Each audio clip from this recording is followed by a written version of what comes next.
It's a dangerous moment for the United States of America when the president and his loyalists use every lever of power to silence United States senators for speaking up. But we all know that this isn't about me, and it's not about the others in that video.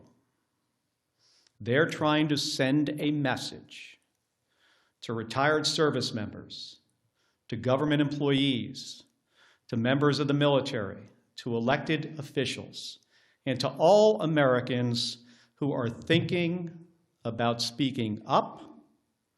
You better keep your mouth shut or else. This has been a singular focus of President Trump's second term. Not addressing costs, not creating jobs, intimidating people, and going after the people he views as his political opponents. He's done it to companies. You better write a check to build my ballroom, or I might not approve your merger. He's done it with universities. You better fire your president, or I'll pull your research funding. He's even done it to late-night hosts. You better not make jokes that I do not like, or I'll get you taken off the air, and I'm going to take your company's broadcast license. And he does it every week with Republicans in the House and the Senate. You better toe the party line, or I'll make sure you never get reelected. Folks, this comes at a cost. And not only to American companies, colleges, and comedians. It damages every American's freedom of speech and the balance of powers that form the foundation of our democracy.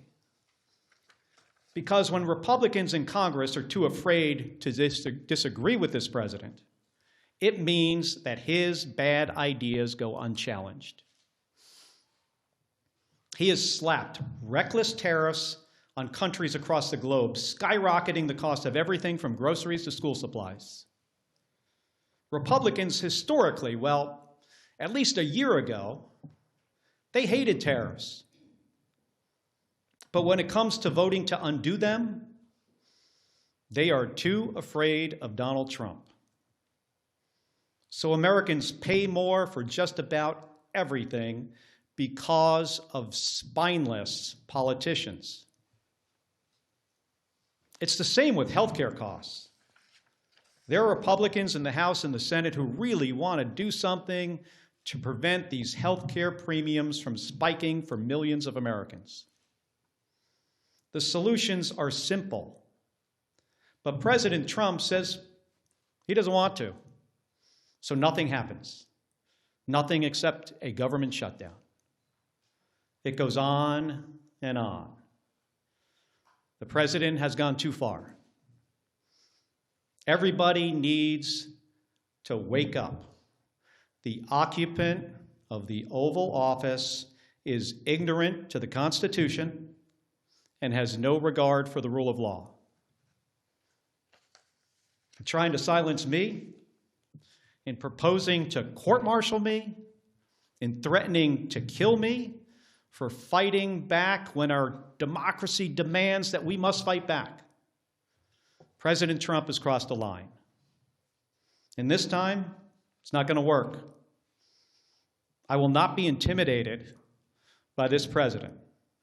I am not going to be silenced by this president or the people around him, because I've given too much in service to this country to back down to this guy. In 1991, when Donald Trump was driving the Taj Mahal casino into bankruptcy, I was getting shot at over Iraq and Kuwait. In 2001, after Donald Trump said that the collapse of the Twin Towers meant he now owned the tallest skyscraper in Manhattan, I was carrying flags honoring 9/11 victims into space on a rocket ship. In 2003, when Donald Trump was writing birthday greetings to the monster Jeffrey Epstein. I was the first on the scene to recover the bodies of my fellow astronauts who died when Space Shuttle Columbia exploded during re-entry. In 2011, when Trump was hosting a reality show and peddling conspiracy theories against President Barack Obama, I was sitting next to my wife's hospital bed as she recovered from a gunshot wound to the head. My point is this: I've been through a lot worse in service to my country. The president and Pete Hegseth are not going to silence me. They aren't going to keep me from speaking out, and they're not going to keep me from doing my job. Enough of the bullying, enough of the intimidation, enough of the threats, enough of your nonsense. Doesn't help anyone in our country afford their groceries or pay their medical bills.